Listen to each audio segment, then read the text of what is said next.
All right, Julie, this will be fun. I see a mama right in the back there. Not mama for real, but mama right in the back there. So, welcome to the Leader Who Cares series. Thanks for having me, Mark. I'm happy to be here. Well, I think everybody will see clearly that you deserve to be on a series called Leaders Who Care, and we'll prove it to them, right? I hope so.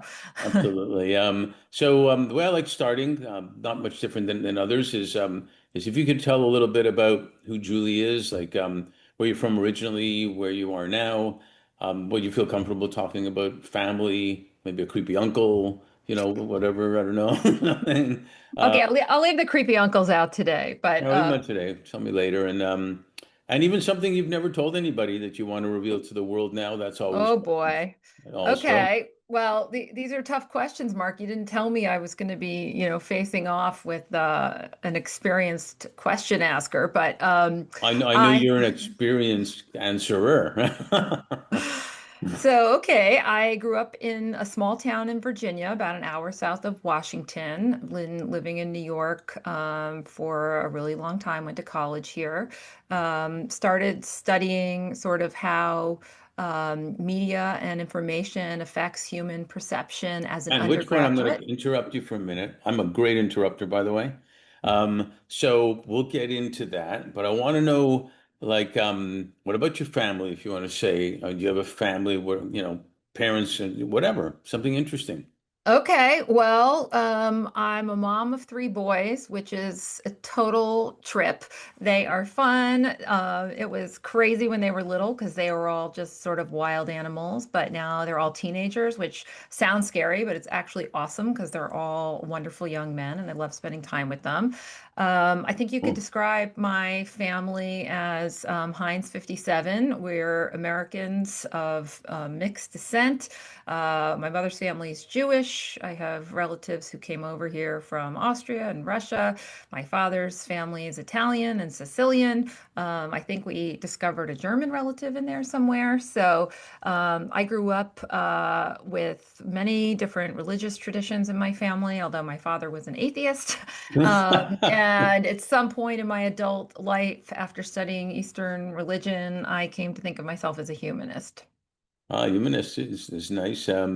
It's interesting. I have three boys and a bonus daughter, and they're awesome too. And it goes so fast, right? It really does. I'm waiting for my bonus daughter, but hopefully one day that'll be. I've got great nieces, so that's pretty fun for me. That is fun. That is fun. And that's fascinating. So the whole family must talk with their hands, I would think. There's lots of food and lots of guilt. It was very confusing to me which traditions went with which culture. It took time for me to kind of sort that out because my Italian American grandmother used to keep matzah in her closet, and I had a Jewish great aunt who used to say capiche, and so it took a long time for me to kind of sort things out. But Yeah, but isn't it great? They say that the best place is like breaking bread and all that. The best place to get things resolved is over eating because people are somewhat more vulnerable. Their mouths are open. They're doing this and doing that, and they feel, they're distracted and whatnot. So people, and that's as human beings, we love that, right? Getting together, yeah, eating like that. So, it's primeval, it just connects us to our humanity because we all need to eat, we all enjoy good food. So I think that makes a lot of sense. and you mentioned the guilt thing. This can go either way, but they say that the Jewish mothers invented guilt, but the Catholic mothers perfected it. And or it could go the other way around. It probably doesn't matter. That's probably right. Yeah. You mentioned your three boys. What were you like as a kid, as a teenager or whatnot? Would you the entrepreneur lemonade stand or dancing music? Definitely not an entrepreneur. I was interested in the arts. I used to dance. I took ballet, my entire childhood, starting when I was age 2. I was in Wow. theater. I also, I kind of was into everything, and I had friends from all different friends groups. Yes, I went through a goth phase very briefly, but I kind of liked people who were different. I was always attracted to people who were sort of marching to the beat of their own drummer, and thankfully, my boys are not too much like me. I think I was a little bit wild and probably got into some trouble. And every time I've been really worried about them, my husband reassures me by saying, "Don't worry, honey, they are not you." So, Well, that's reassuring. It is funny how we try to have them be a certain way or whatnot because we know maybe what they're thinking that we thought or things of that nature. And the kids would probably say something, well, what did you do? I heard you did this or something, you know? I've tried to keep that information away from them as much as possible. So, Yeah, smart move. So I guess that's why when you went to Barnard College, that's why you went into arts media ecology, right? well, at the time, I was very interested in studying how media affected human perception. And there wasn't really a major like that. So they let me design my own, which was called political communications. So I studied social sciences, political science, and a little bit of sociology, political history. And it wasn't until my senior year that I discovered Neil Postman at NYU, who had created a program called media ecology, which was his way of talking about how media environments shape human experience and how, unlike maybe an addition problem where when you add something, you can see 1 + 1 = 2. His theory was that when you introduce a new form of media to a society, the change is ecological, and it affects almost every aspect of society, how we think, what we direct our attention to, how we think about what matters, what the truth is. And, you could say that his work was really prescient for the time that we're living in, but also I think studying what's happened in the past really informs what's happening now. I love that. I love that name, media ecology. Are they using it now? Not a lot of people use it. I think NYU, changed the name of the degree to something that was a little less confusing to people. Certainly back in the 90s, when I told my family I was out going to get a master's in media ecology, nobody understood what I was doing. They thought I was going to be watching TV, sitting in a tree or something. But, what's interesting is the renaissance that we've seen around the work that Neil created, the legacy he created. He wrote a book called Amusing Ourselves to Death that looked at how society, as we became more and more focused on entertainment through the medium of television, Mhm. we were less interested in reading books and complex thoughts. It gave us the soundbite. And now that we're in a digital age, you've seen these problems just amplified to an even greater degree. Yeah, no kidding.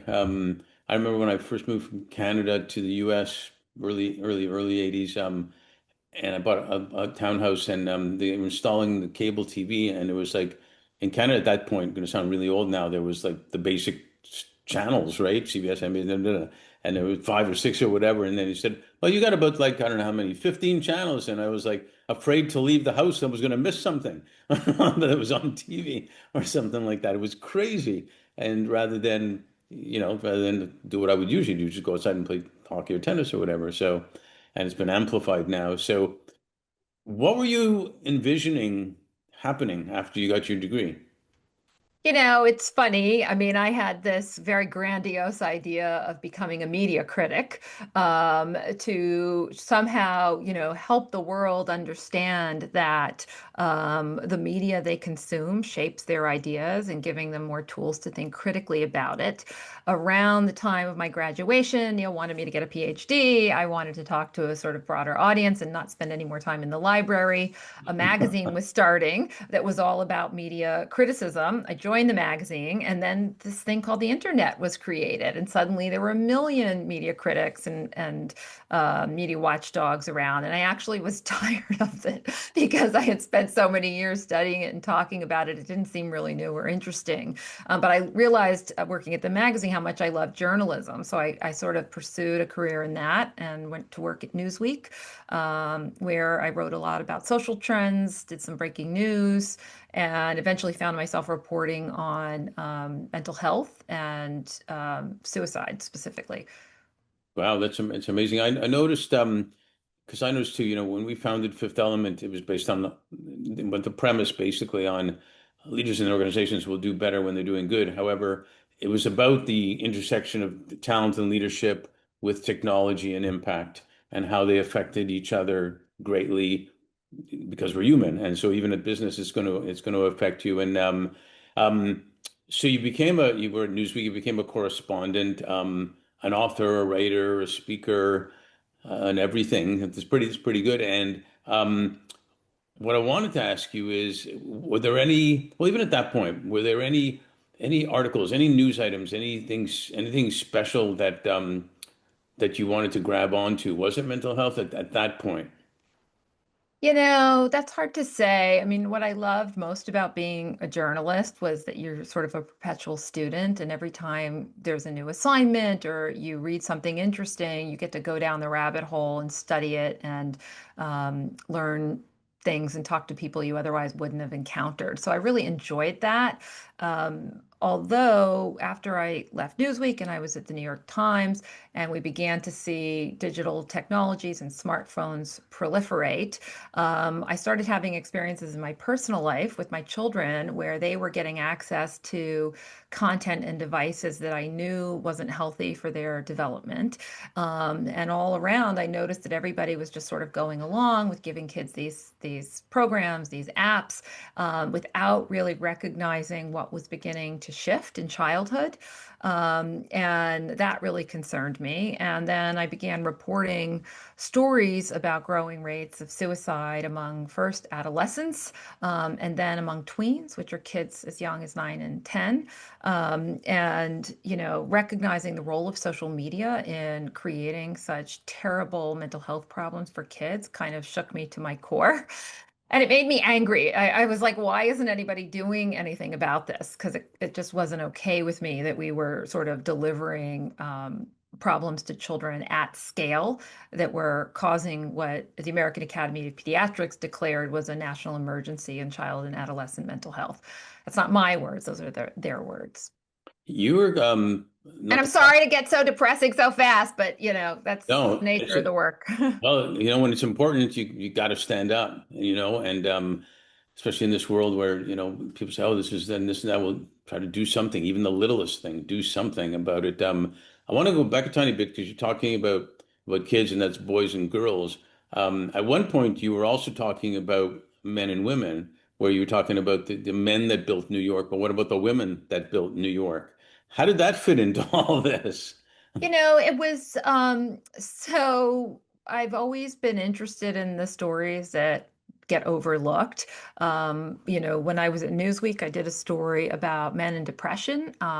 This was a long time ago, Oh. remember, but it used to be really stigmatized for men. This was before drug commercials, brought erectile dysfunction into our living rooms, even. And, what I had noticed an interesting article in a journal where researchers had uncovered how, despite the fact that they long believed women suffered from depression more often than men, they realized they had just been looking at it wrong, and that men also experienced depression, but their symptoms showed up in a different way.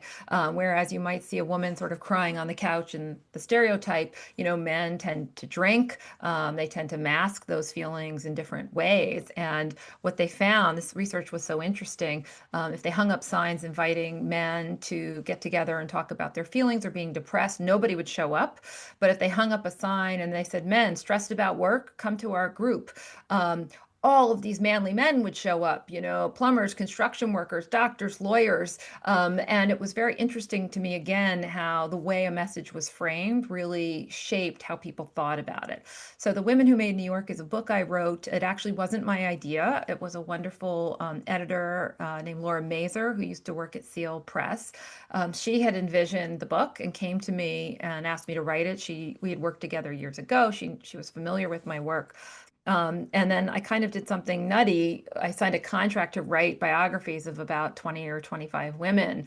But the Oh. more reporting I did, and the more of these sort of overlooked stories I found, I realized just how biased our history is. We had omitted so many critically important stories, and cutting Okay. women out of the book just felt terrible to me. So eventually I ended up organizing the book in about 25 chapters, and each one had one to three or four women. So I wrote about 130 women in that book.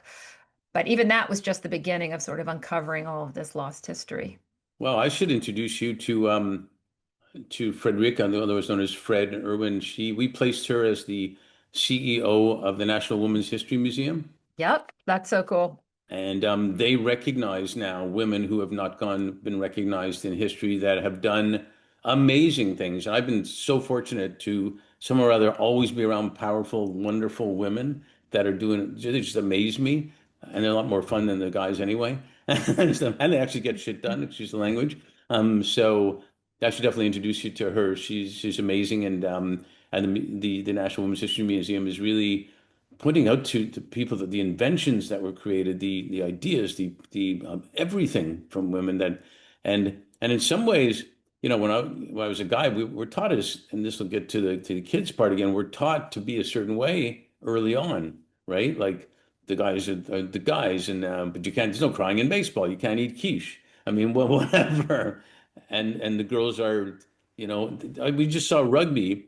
There's amazing stuff going on with women's rugby now. The girls can't play Wow. rugby, and they're fantastic. So I admire the fact that you did that, kind of like maybe before your time, even in a way, but too late and before your time, all at the same time. Too late, and there a lot of really cool things happened as a result of that book. I got to meet a lot of people. Amy Padani, who writes the Overlooked column, or started the Overlooked column for the New York Times. I was so flattered. She told me she had my book on her desk and it helped inspired her. And the museum, there's been similar initiatives around getting monuments for women, which again, this is the world that we're growing up in. And I think these stories are so important. And when we overlook history like that, it deprives everybody of knowing, how we got here. So I envision a world where, nobody's stories are excluded, and there's plenty of space to tell all the stories. Yeah, and everybody has one, and everybody has value, and whatever you do is enough. You're not a loser if you didn't become Oprah Winfrey or an athlete or whatever. You're actually awesome. And um, that's where I want to get to the point I'm really interested in where you are now. And they say the fourth industrial revolution is about tech and AI, which it kind of is. But they're talking now about the fifth industrial revolution being about humanity on purpose. Um, and that you're dealing with humanity right now big time in what you're doing. Can you talk about, and especially intrigues me because you've been on the inside of media as we've talked like big time also, when and why did Mama happen? And share like the vision, the mission, and what you're up to. Okay, you ask really good questions, Mark. You could have a side life as a journalist. So Mama came about because it was abundantly clear to me that the rapid adoption of digital technologies was displacing all kinds of customs that had been in place since the era of mass literacy began.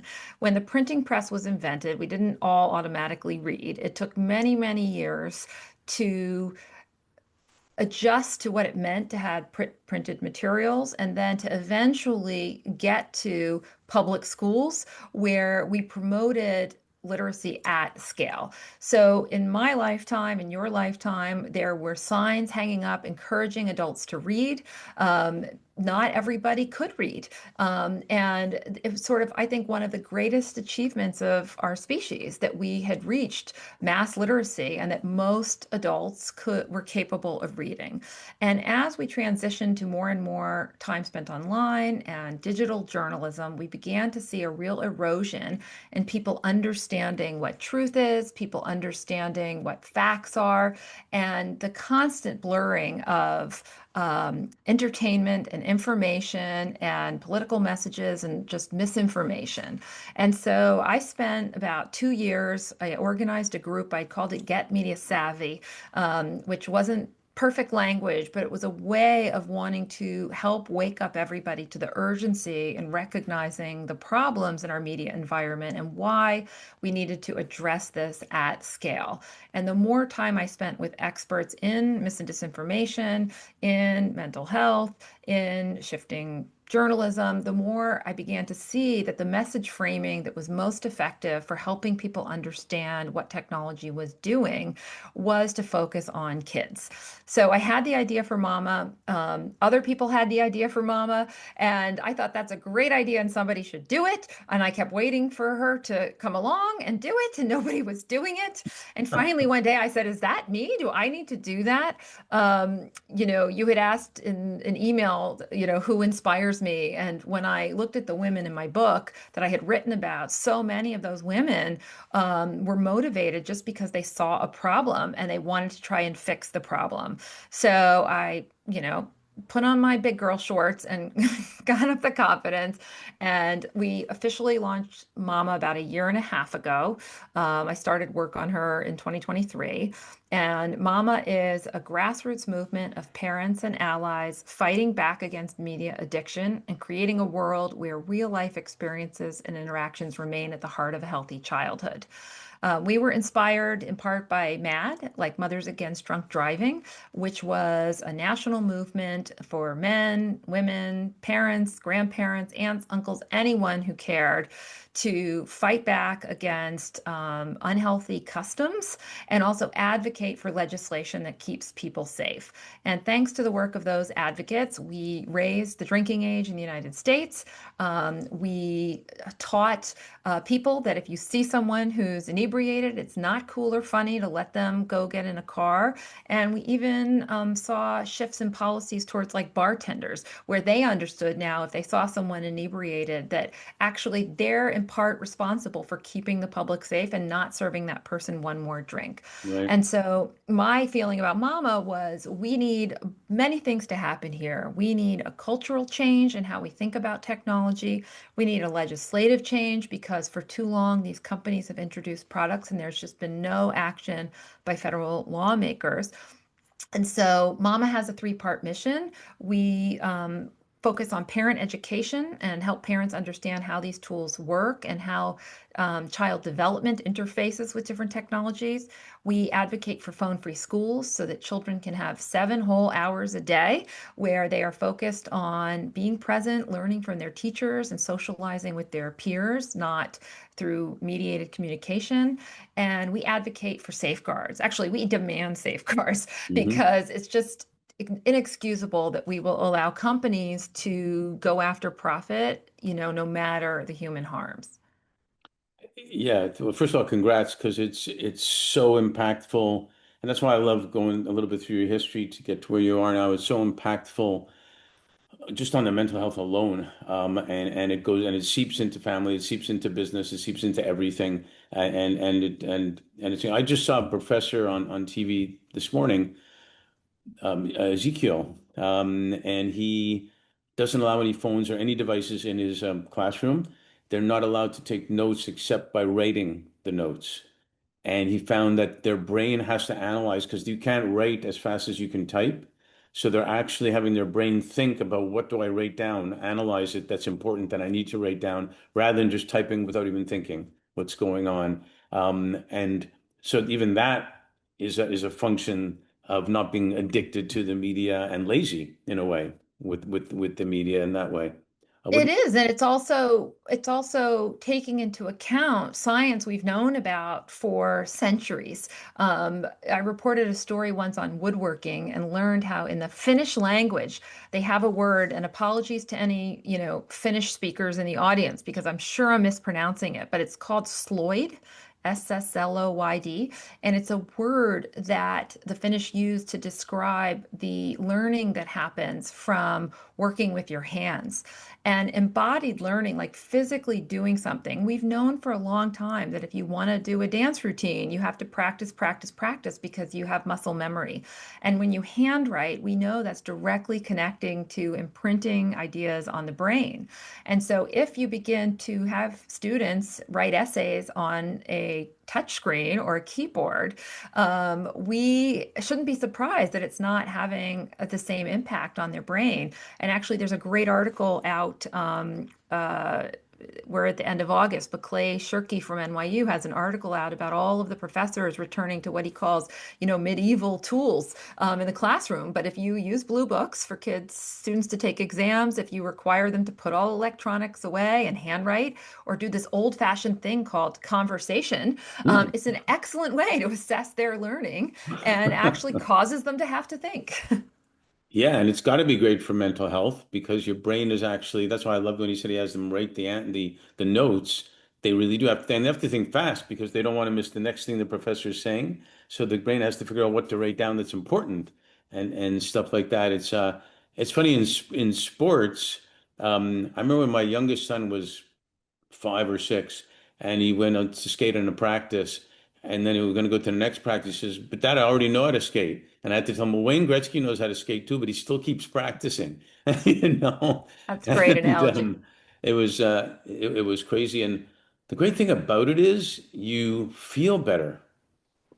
You feel better. And again, this isn't rocket science, right? Like we understand that the human brain, unlike digital technology, has a finite capacity to process information. And if information is being fired at you 24/7, like a fire hose of information that doesn't stop, our little brains and bodies are not designed to be able to absorb that. So for people who are compassionate, or highly sensitive, if you're hearing about devastation all over the world nonstop, it's not surprising that you can't function or that you're depressed. And social media, which has been designed to amplify whatever content is stickiest, has by design been amplifying the most extreme stories, the most violent, the most terrible. And also, studies have shown that content that elicits outrage is even stickier than positive content. So, Yeah. there wasn't a lot of data on this when I started reporting on it, but it was manifestly obvious when talking to these young people, more than a decade ago, that what they were seeing wasn't okay and wasn't making them feel okay. And then we know now from the company's own internal data, for example, Meta last year released a statement on all the work it's doing to limit suicide and self-harm content on its platforms. But buried at the end of the press release, it said that they had taken action last year on 13 million pieces of self-harm and suicide content across its platform just in a 3-month window. So that adds up to close to 50 million pieces of suicide and self-harm content. So, you know, as an adult, being exposed to that much despair, can really have a negative mental health consequence. Imagine what it does to a young person. Yeah, but a good friend of mine named Sam Beard does a lot of work in education and stuff, and he talks about how from birth to three, he's got a whole program for parents. How from birth to three is so foundational, impactful in the rest of our lives. It doesn't mean if you had a crappy birth to three that you're not going to be a wonderful person, but you'll be a better person. All the language, all the things you hear between birth and three, how it creates a foundation. And one thing I found fascinating too, and you really reminded me here when you talked about before. Of how it makes an impact. So birth rates are down significantly. Loneliness is up significantly. Getting married is down significantly. Men and women, especially women, don't feel the need to get married. There's usually other factors too, but in general, you're talking about the impact of, well, I don't want to bring kids into this world over and over again, type of thing, or I got to make money, whatever the scenario is about everything they're seeing on the news is impacting regular life. I mean, we could talk about this for a week and not be done talking about it. But, when you're a child, the fundamental building blocks are established for many different areas of your life, for your emotional well-being, for your social skills to be able to interact with other people and have relationships, and to acquire the basic building blocks for future academic success. You said it so well before. Just if you don't get everything you need by the time you're 3, it doesn't mean you're not going to have a great life. But there's lots of evidence that children who receive the kind of healthy nurturing at an early age are going to be better positioned to be able to make further gains in all of those areas. Now, when it comes to human relationships, they're not easy. They've never been easy. And what digital content has done, and especially social media and dating apps and all that kind of stuff, is it has allowed us to, if you don't like something, if it's not perfect, if it's not meeting your every instant emotional need, you can just swipe right. And you can swipe right and you can swipe right, constantly into infinity. And, as a parent, when my boys were little, I remember I let them play a video game once. And immediately afterwards, they were so quick to just respond and act out. And my whole job as their parent, I thought, was to calm them down and get them not to react immediately. But the game was training them to respond as fast as humanly possible. And so, we just have to ask ourselves, what kind of a society do we want? What are the values we want to instill? And I think there's a range of different ideas about that. But at a very fundamental level, I think it's critical that we're able to communicate with one another, that we're able to show kindness and empathy. And, if we're not having experiences that allow us to acquire those things during childhood, then, it makes everything a lot harder. Yeah, now the kids collect trading cards for investment and keep them in plastic. We used to play with the trading cards and throw them against the wall and stuff like that. And we had fun with it. And maybe we should have kept them for investment. I don't know. But we actually had fun. And I love what you mentioned about the professors or teachers with medieval times. Um, you know, um, in sports is another thing we say is back to basics to do things right and to win the game or whatever you're talking about to train how to eat, et cetera, back to basics all the time. And I remember parents always saying everything in moderation. Maybe part of the problem is people go extreme one way or the other. Like you can't take away all my technology. That's no good. Or you can't, we just give up all the old stuff. It's maybe there should be a balance of, doing, because you can gain some good skills by playing a video game too. But you can also get some great skills by playing Lego when you're younger and putting stuff together, right? Maybe there's a balance that could really be the best. Mark, not to be all dark and negative, as I tend to be, say that's why I put on lipstick and bright shirts because I'm like, I show up and I'm like the Grim Reaper. But what you were talking about, all these different crises and different things happening. I mean, there's a word that's come into the lexicon just in the last few years called the polycrisis. And we really are amidst a polycrisis Mm, because, we're in late stage capitalism, and there's been more than 100 years now of marketing to people to convince them that unless they have the newest, latest, greatest, trendy thing, they're somehow not going to be happy or left behind. right. Combined with all of this exorbitant wealth and power that tech companies have. So, somehow parents think that if their kids didn't have the latest and greatest tech, or for the last decade, we've been saying children need one-to-one devices, that they somehow weren't going to learn what they need. But while that's happening, tech CEOs are sending their kids to Waldorf schools. And, guys like Steve Jobs and Bill Gates, they never had computers growing up. They were tinkerers. And they learned Mm. all of these embodied skills and how to be creative that later allowed them to do things. So, I'm in agreement with you that part of this is about moderation and balance. But what we're seeing now is that young people are spending 9, 10 hours a day online, more than that in front of screens. And it's not good for their brains or their bodies or their hearts. Yeah, I saw a study. We may have talked about this. I'm not sure. About five young girls. I think they were in junior high, and they took their phones away from them for a week, and they were not happy, but they did it anyways because that was part of the project. And interesting enough, and probably not a surprise, they came back saying that they never talked to their parents that much before. They've never been outside so much before. They can't believe that after dinner every night they went up to the rooms and scrolled the whole night like this and whatnot. And they said they wanted their phones back, but they felt better. And why not? Because if you're addicted to anything, sooner or later, it's not going to really feel that good. And you take more of the addiction almost to get over the not feeling good. So it's fascinating. It's kind of like a parent being strict, tough love, whatever, with their kid, even though the kid says no, but the kid really appreciates it later. Oh So, yeah, I mean there have been studies about this. They surveyed students and said, how much would we have to pay you to get you to quit social media? I can't remember the exact amount, but the average was something like $35. And it said, what about if everybody quit social media? And the kid said, we would pay you because it actually makes them feel terrible. But the fear of missing out is what is so, lousy. So, Yeah. like, we're advocating for a world where parents delay digital devices as long as humanly possible to give kids a chance to learn. We need to make sure these products are safeguarded the same way we protect humans from every other type of danger with consumer products. If you go to the store and you buy baby formula, you're not worried there's going to be wood chips in there because we're food safety standards. If you buy a car, it's not your job to install a seatbelt, that the manufacturers have already done that.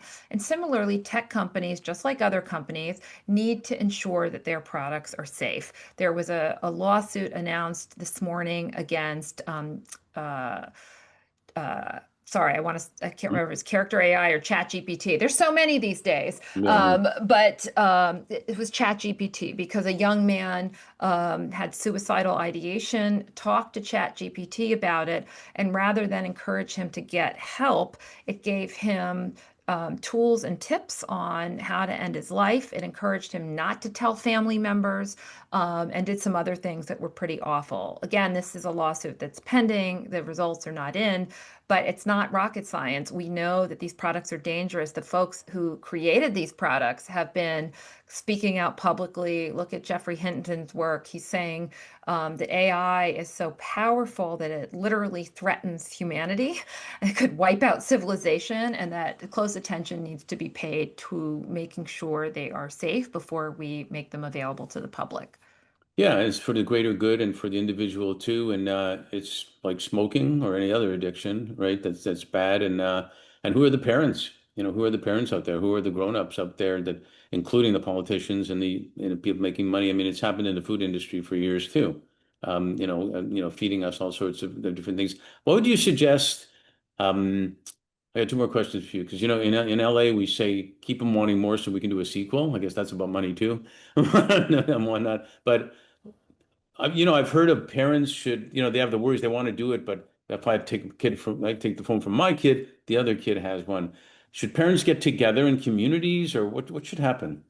So parents are getting together in communities, which is incredible. In the United States, someone started something called the Wait Until Eighth Pledge, where parents can all sign the pledge and agree they'll wait until eighth grade to give their children devices. They've now changed the language so that's wait until at least eighth. Jonathan Haidt has written this wonderful book that you've probably heard of called The Anxious Generation, and he advocates for waiting till at least high school, which we certainly agree with. So parents can get together. But what I've heard again and again, unfortunately, too many people sign that pledge, and then one family capitulates or two family capitulates, and everybody feels like it's not fair.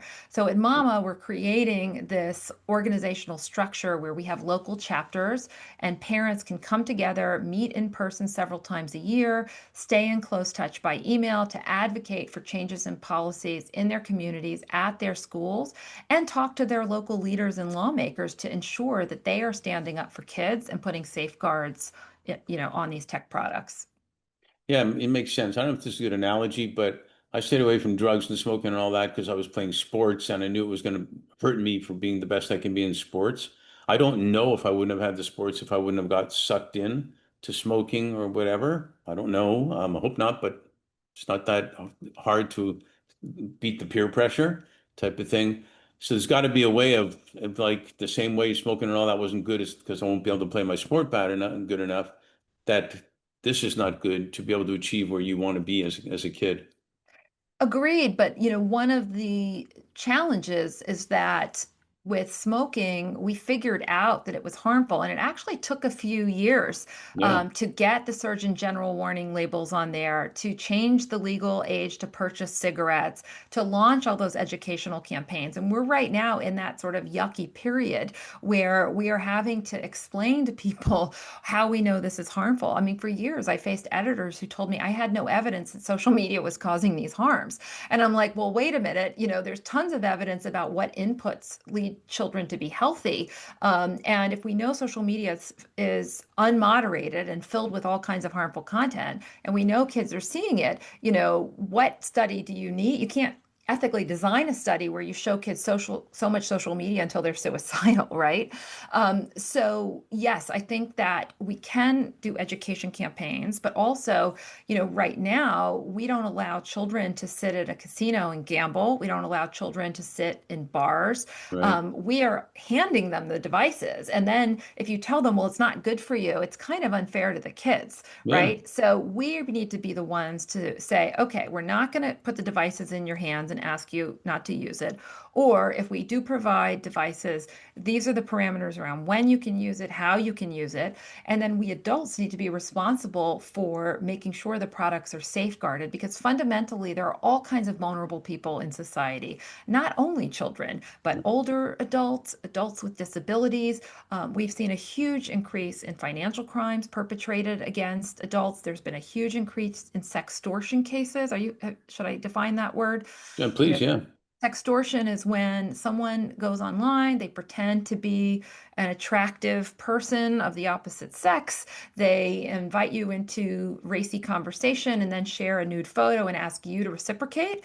And then once you've done that, they actually go into your contacts and say, look, if you don't give me money, I'm going to share this with everyone you know. Unfortunately, they have been targeting young men, especially in rural areas. And teenagers are so terrified about this that in some cases they have ended their own life in a matter of hours. So, parents need to be aware of what the risks are and getting safeguards around these things, education campaigns, warning labels, better policies is going to benefit all of society, not just children. Yeah, it's pretty scary. I'm kind of glad my kids are like in their 20s. You Um, should be. It is not easy. It is not easy for any parents today. I saw one last thing on this thing. I saw one thing where there's a young girl, and then they show it. She was playing on a softball team at school, and there's some people in the stands, and she looked and saw them, and then she went home, and the next day she was back practicing again. I'm shortening the story, and she looked up and she saw someone she thought she saw before, and whatnot. And then she's also online at night talking to people, et cetera, and getting close with some people, like you're talking about online. And then one day, again, shortening the story, she comes home and she sees someone sitting with her parents, recognizes him. He was the guy in the stands watching her. And he's doing that to show parents and kids that he knew what her favorite number, what her number was on her uniform. He knew everything about where she lived and this and that, communicated that on the internet to her, told her about her parents and everything. So she felt familiar and could have done anything, but except he was working to protect the kid in that sense. So he went to the parents and the kid didn't know. It's not the kid's fault to some degree. And that's using technology. And now there's even a thing they were showing. I don't know if it's Meta or whoever has the special glasses, and it's unbelievable. And it has information, AI information. So they showed it looking at someone sitting at a bench, and it checks all the information on that person by their identity and goes up and says, "So how are your parents, Jane? I know Joe and what your parents. We were at this because they knew all the info. The kid gets familiar with them, and they can do whatever from that point." I mean, there are very serious issues at stake here for human privacy, which is a basic human right. There are issues of autonomy, ownership. There's one country that I read about recently. I'm trying to remember, was it Denmark, that is allowing adults to copyright their faces so that AI can't take their image and put it on something. And I don't want people to be scared and I don't want people to feel shame. There's no use of technology that I haven't personally engaged in, or there's no parenting mistake I haven't made 3 times 1,000. But for example, when I let folks know on social media once why I don't think it's a good idea to share pictures of your children or grandchildren, I got comments. Someone I even know and used to work with was like, "Oh, stop trying to scare people. I can totally show photos of my granddaughter." And you can, but as soon as those things are public, you don't have control over what becomes of them. So unfortunately, there are cases where children have been groomed, children have been solicited, and Oh, sure. so you just have to think of the risks. Yeah, one of my sons is an actor, the one that's married, and he was doing one shoot, and they had a long contract that said through AI they can use anything they want of him, da da da da da, da, and he refused to sign the contract, and they took it out of there. But they could have used it forever, all sorts of stuff about him. Yeah, it's threatening jobs. This was part of the SAG after strike last year because Yeah, um yeah, technology. It's interesting. Well, my last question. This is great. We'll have to do a sequel for sure.